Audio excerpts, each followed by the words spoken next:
So as you guys know, I was gone for a little over a month because I was working on the TMR book and I was just kind of doing some R&R. But I got a ton of cool records in while I was gone, and I wanted to do a little haul video just to show you what I picked up.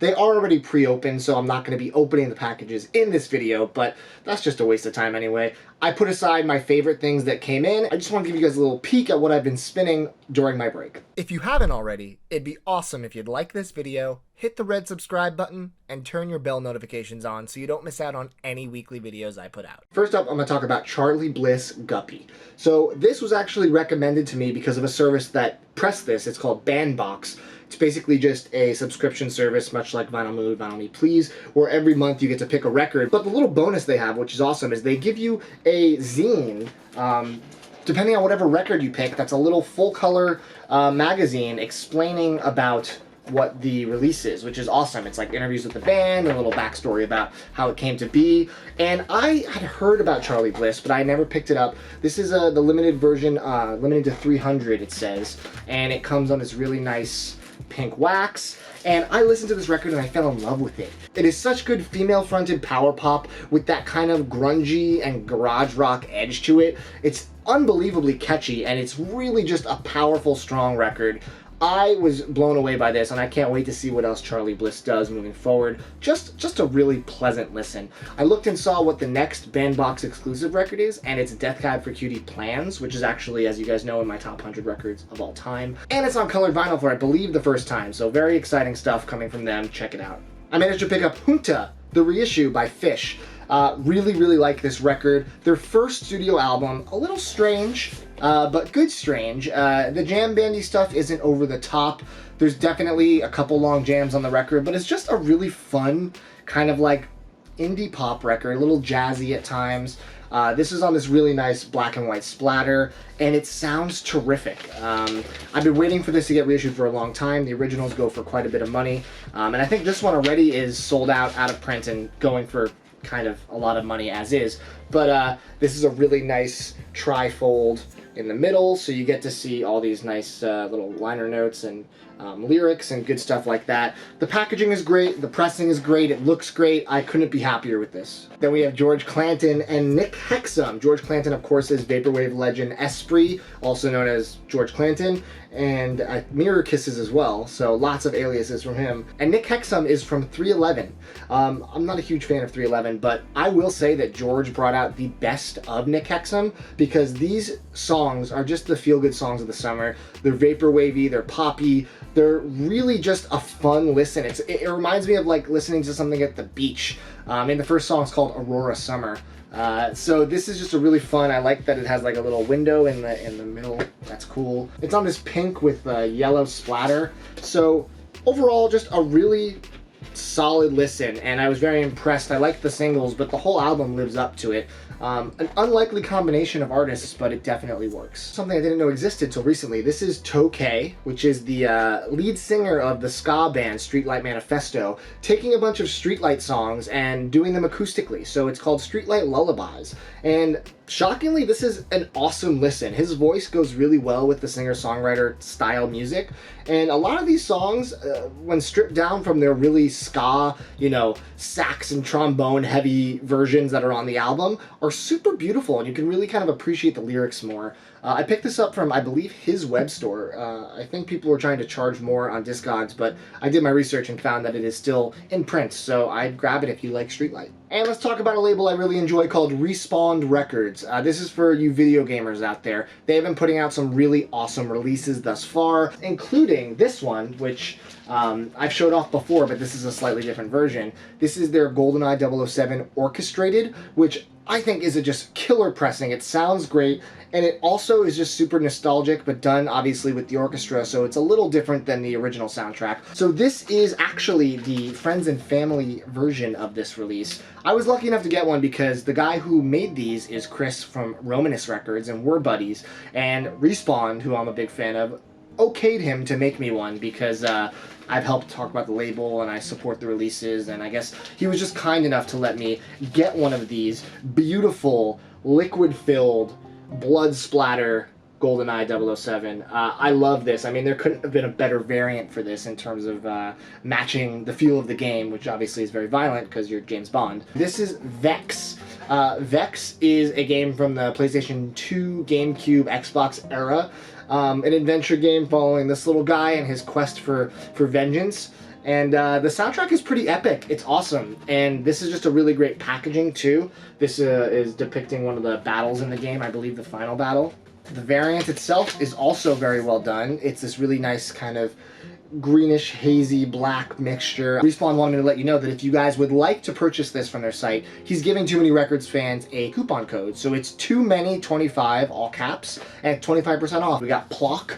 I love Super Nintendo soundtracks, and this is one that definitely pushes the envelope. It almost feels like it could have been on an N64 release. Definitely forward-thinking, definitely inspired a lot of N64 games like DK64, Diddy Kong Racing, etc. Look at that, just amazing gatefold. It's so good. Twilight. So this is actually lo-fi renditions of music inspired by Twilight Princess, the Zelda game for GameCube. And this is just so well done. I love this gatefold. It is stunning. The disc itself is quite nice as well with this really good splatter. And I just love lo-fi hip-hop, lo-fi beats, and anything that even has the slightest Zelda tinge to it is something that I'm going to be interested in. I want to give a quick shout out to this record as well, Juliana Barwick, Healing is a Miracle. If you guys are familiar with her, she is just an unbelievable ambient, ethereal indie artist. Very pretty vocal harmonies, just shimmery music all around, and this is her latest release. I loved it. Yonsei from Sigur Rós is actually featured on one of the tracks.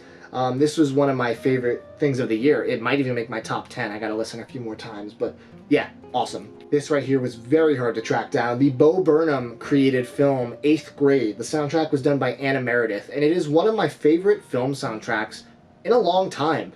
It actually kind of turned me on to her music. She's exceptionally talented, and this was only a limited promo release. They didn't do a widespread sale, so I got very lucky to find one. Sounds really good on vinyl, and it just has a really good sound to it that I feel like you could listen to without the film playing, and it will still be emotional and effective. This is a band that I liked a little bit as a kid, and I'm getting more into in my old age. This is Slipknot. And this is Volume 3, The Subliminal Verses. So this had one of their biggest hits, Duality. You know, the song talking about pushing fingers into your eyes. You know what I'm talking about. Slipknot, I think it's a bad rep because there's lots of memes of people wearing oversized Jinko pants and big black hoodies with crazy dreads and face tattoos saying Slipknot fans and whatever it may be. I'm sure those people do exist in the fandom. But Slipknot, to me, is just excellent, kind of new metal-y, metal with a little bit of groove and pop to it. I think a lot of their stuff is very accessible even if you're not a huge metal fan, and this album is probably my favorite of their records. It is extremely out of print and hard to find. I got lucky to find an overseas seller on Discogs that was selling it for $50 plus overseas shipping. It's about VG+. It's not a dead silent pressing, but I will say it plays very well, and because it's loud music, you don't really notice any imperfections. I think I got this for a total steal. Now I just need to track down the original Iowa, which goes for hundreds of dollars, but I'm sure it'll get a repress one of these days. Two more awesome video game soundtracks to show you real quick. These are bootlegs, but they are some of the highest quality packages and experiences you can have from a record, because the people that bootleg these do it as a labor of love, not to make a quick buck. This is Diddy Kong Racing, which was one of my favorite N64 games. I probably played it more than I did Mario Kart 64, and I played both of them a lot. So this is obviously a fun racing game. You got Banjo from Banjo-Kazooie in it, and the evil Whiz Pig in the back. What I like is this little window in the back, because you can then pick your character, because they have all the characters on this little insert, which I thought was a really nice touch. And the variant, if you played the game, you'll recognize this. This is just a really good choice as well. So, beautiful release. It sounds great. The music is super nostalgic. And something a little less nostalgic, but also something that I truly appreciate, is the soundtrack to Super Mario Odyssey for the Nintendo Switch. Mario games, of course, just have amazing soundtracks, but this one in particular is super jazzy and fun and very modernized because it's the most recent Mario release. It's on this kind of reddish black marble record with this awesome postcard cover that on the front and the back have all sorts of little images from the game. Again, just so well done, very impressive. One more label I want to showcase, who we talk about a lot on this channel, Needlejuice Records. They've come such a long way since their Polygon Wonderland release, which was great. They've put out a ton of stuff since then. One of the heads of the label is actually in the group on Facebook talking with us all the time, so a lot of transparency there. But I really like what they're putting out and I want to support them because you got to support small labels as best you can. This is Chinese Hackers Wiretap. So this is a vaporwave record, kind of. It's a little more like, I guess they call themselves vapor goth. It's a little industrial, a little lo-fi, but it still has that vaporwavy filter over the music. And it's a little dark, and I gotta be in the right mood to listen to this, but I do enjoy kind of the heaviness of it. It's different than a lot of the stuff in my collection. And it has this really nice kind of smoky variant that matches the oral aesthetic of the music pretty well. And this one was a great surprise. I didn't know anything before they decided to release this. This is the Scary Jokes Burn Pygmalion. I am unfamiliar with this artist, but she is really, really talented. It is bedroom, kind of synthy pop, but it has almost a little bit of an 8-bit aesthetic at times. It has that kind of like electronic element while still being just really nice, kind of smooth, fun, lighthearted indie pop. Although the lyrics are not super lighthearted, they're pretty emotional at times. This record is pressed on a really cool variant as well. I love when labels really put effort into their variants because it's just something that I appreciate quite a bit. And this one, as you can see, is a split translucent, and it has splatter as well. They call it the Nightmare Dance. I call it the Watermelon Party. And what's cool about this release is that it was mastered by Angel Markloyd, who is actually Mindspring Memories, big name in the vaporwave scene, and she is so talented at mastering for vinyl. She has actually helped